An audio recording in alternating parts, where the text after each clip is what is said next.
Welcome to SRPG Plus. My name is Kappa Kai. I just wanted to do an update on what SRPG Plus has been doing on my end, Kappa Kai. Recently, I've been getting into some Game Boy, like classic stuff like the Game Boy Color, Game Boy Advance. I actually have a macro that I modded, but let me get into it. It's been a while since I made a video, so first I want to talk about the BitBoy Pocket. I've been using this to play emulators for Game Boy Advance games, a lot of stuff that didn't come to America. Let me boot it on. This thing is great because it can play up to like PlayStation 1 stuff, despite it being so small and not even having an analog stick.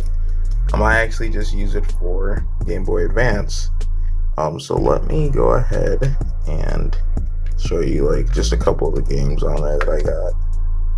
And also with games like this, yeah, you run the risk of getting in trouble for not having the ROMs, but who gives a fuck? I ain't the Fed, so yeah, do what you gotta do.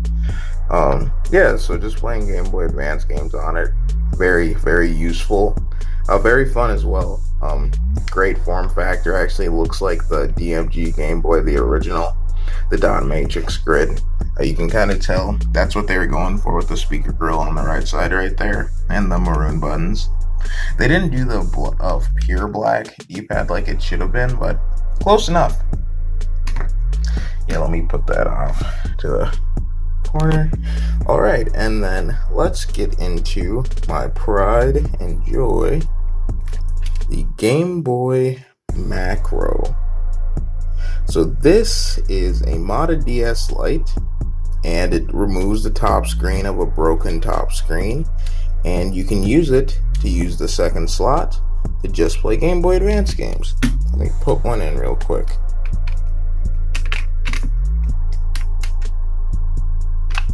Hard to do with one hand.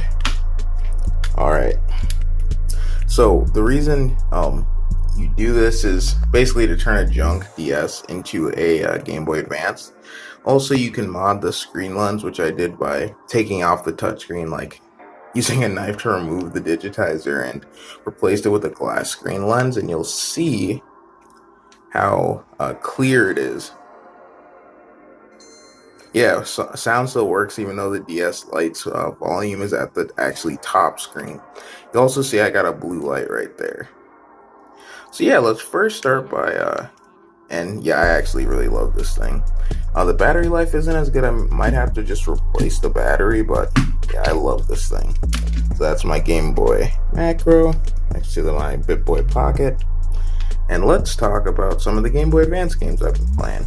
So this is Riveria, The Promised Land. It's published by Atlas. I don't know if they made it. Atlas just is known for great RPGs, so that's why I picked it up. Never played it when I was younger.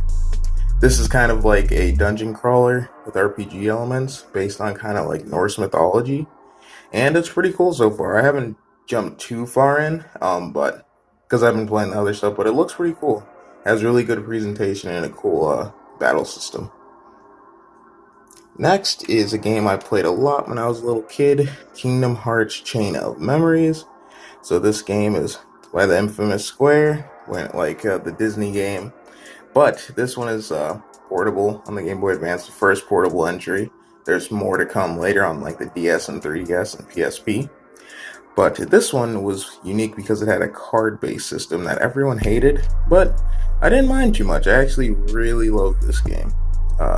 Played it a lot, and when you played it as like right before 2 came out, you actually knew the plot of 2 a lot more because it went a lot into depth about the organization, which is like the main antagonist. So great game, underrated. It's well known but underrated. And then this is a hack with a repro card, not an official card. This is Fire Emblem, The Last Promise.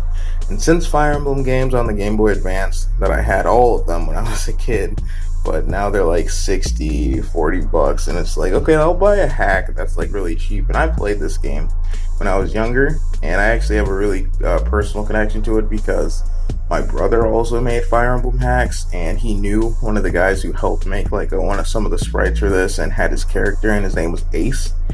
And yeah, and I played this when it was in like basically like the demo beta phase when it wasn't even complete. And I loved the characters and I loved the story. It was so well done.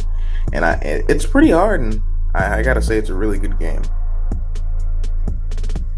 Next is basically the most expensive Game Boy Advance game I got right now, Tactics Ogre. This is from essentially like the creators of the Final Fantasy Tactics series, and they made a Game Boy Advance game too. This is Tactics Ogre, the Knight of Lotus. Really cool game so far. I'm probably 10-15 hours in, loving it. I played a lot of Final Fantasy Tactics when I was a kid, and the advanced version as well, and this feels right at home. Yeah, and it'll lead into the next game. So, last Game Boy Advance game to talk about is Final Fantasy Tactics. Pretty cheap, but it's such a good game. I've probably put thousands of hours into this, just from me playing as a kid, me playing now, me playing months ago.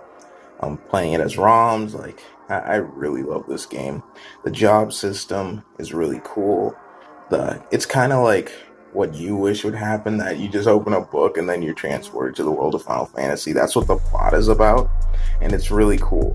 And the more the character goes through it, he realizes that this is one of his friend's dream world, and if he keeps trying to go back home, he's actually going to destroy his best friend's dream. So it's a really cool plot. Kind of makes you wonder who's the good guy, who's the bad guy type of thing. But Final Fantasy Tactics only $10. Great game. I've also been, let me show you the system first. Game Boy Color. I haven't had one of these in so long. I actually got it because I want to backlight it, and I got a couple games for it. Got a Pokemon Silver on the way. I got a few more Game Boy Advance games coming. I might do a pickup video when they all come. But yeah, I really loved this system when I was a kid. This was probably the first system I actually played when I was 4. My brother handed me just red at the time, and I booted it up on it wasn't this color though. I don't remember what color.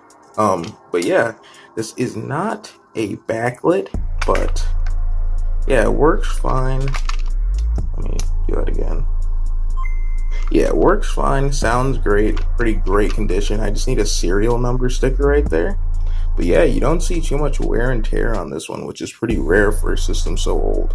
You can really tell that it's in good condition if back here where the cartridges slide in, there's not too much damage and you can barely see any. There's a little bit at the top, but like right there. But it's in really good condition. I can't wait to backlight it. It's gonna be a drop-in solution, so I don't have to mod the shell or anything. Because for the Game Boy Macro, I actually did. So I bought a macro that was already modded, and then I replaced it with this boxy pixel shell, added the glass screen lens myself, and I replaced the back that the guy who made it had. I didn't like it because it was painted over. I wanted the original. This is a repro cart that I bought off Boxy Pixel's website for $10, but it looks very original. And yeah, if you look, you can see speakers right there, but it should be on the top screen. You can kind of see, I don't know, let me try to make it brighter. But yeah, you can kind of see that there's the circuit boards and stuff right there. I don't know if it'll focus, but yeah, I modded the shell. I had to cut it, I had to sand it down. That was my first modding project. And some of the last games, Dragon Quest Monsters. I know it says Dragon Warrior Monsters, but I love this franchise as a kid, and being a huge Dragon Quest fan now, I can't say Dragon Warrior. It doesn't even make sense to me.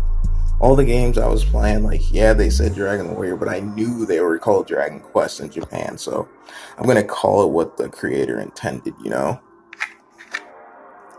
yeah, been playing this a little bit, probably 5 to 10 hours in. Love it. One of my favorite games. I loved it more than Pokemon when I was first playing Game Boy games.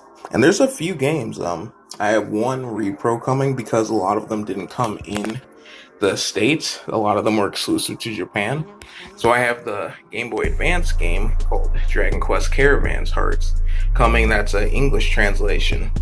And then last game is Mickey's Racing. Nothing to talk about or write home about. I got this with the Game Boy. Dude who sold it to me just threw it in.